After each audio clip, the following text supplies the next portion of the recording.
Isa pong mapagpalang araw sa ating mga kapatid. Nais ko pong magpahayag sa ating devotional na sinabi ni Pablo sa mga taga-Korinto. Ito po ay ang 1 Korinto 6:19. Hindi ba ninyo alam na ang inyong katawan ay templo ng Espiritu Santo na nasa inyo at ipinagkaloob ng Diyos sa inyo? Hindi ninyo pag-aari ang inyong katawan. Mga kapatid, malinaw po sinabi ng Diyos sa atin na ang ating katawan na hindi natin pag-aari, sapagkat binili na tayo sa isang halaga. Ano nga ba ang isang halaga na kahit sino sa atin ay hindi kayang tumbasan? Ito po yung inalay ng Diyos ang kanyang buhay para sa ating lahat upang mailigtas tayo sa ating mga kasalanan. Ito po ang pag-ibig ng Diyos sa isang sangkatauhan. At mga kapatid, binigyan tayo ng ating Panginoon ng isang napakamahalagang regalo na kahit kailan po sa atin ay hindi mawawala ito. Yun po ay ang templo ng Espiritu Santo. Ang ating katawan ay tahanan ng banal na Espiritu. Kaya't gamitin natin ito upang parangalan ang ating Panginoon, Hesus Kristo. Huwag tayong mamuhay sa makamundong gawain at ang sistema nito. Sapagkat ang kayang ibigay lamang nito ay panandaliang kasayahan at wala pong pagliligtas. Huwag tayong mag-ubos ng oras at lakas para lamang kumita ng pera o mag-ambisyon ng mas mataas. Mga kapatid, wala naman pong masama kung ang gusto natin ay umangat sa buhay. Lahat naman po tayo ay ito ang nais. Subalit, ang masama po ay kapag nakalimot po tayo sa Panginoon.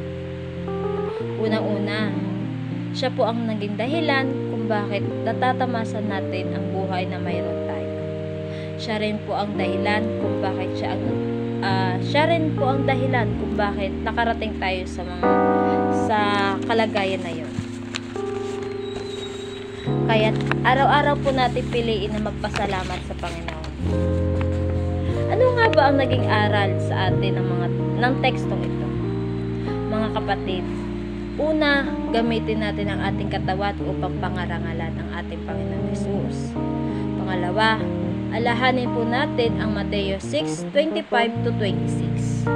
Huwag tayong mabalisa sa ating mga kakainin o iinumin upang tayo mabuhay o kaya tungkol sa susuotin ng ating katawan. Hindi ba't ang buhay ay mahalaga kaysa pagkain? At ang pagkain at ang katawan kaysa sa damit? Masdan ninyo ang mga ibon. Hindi sila nagtatanim o umaani man lang o kaya'y nagtitipon sa kamali.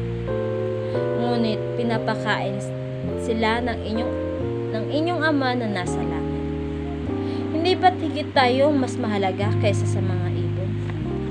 Kaya't mga kapatid, anuman po ang pumipigil sa atin upang hindi tayo makapagpuri sa Panginoong Hesus, ito po ay ating iwaksi.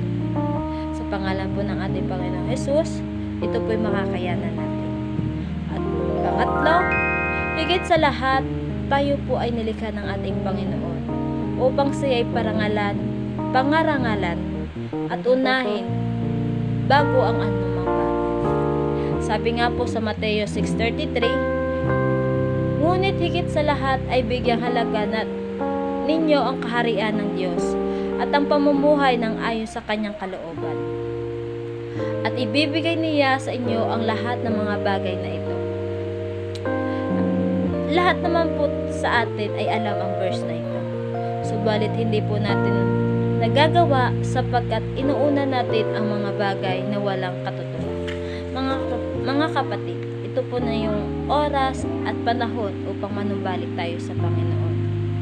Gawin po natin yung nararapat at yung tanging nasa kalooban ng Panginoong Hesus. Muli po, maraming salamat po at God bless.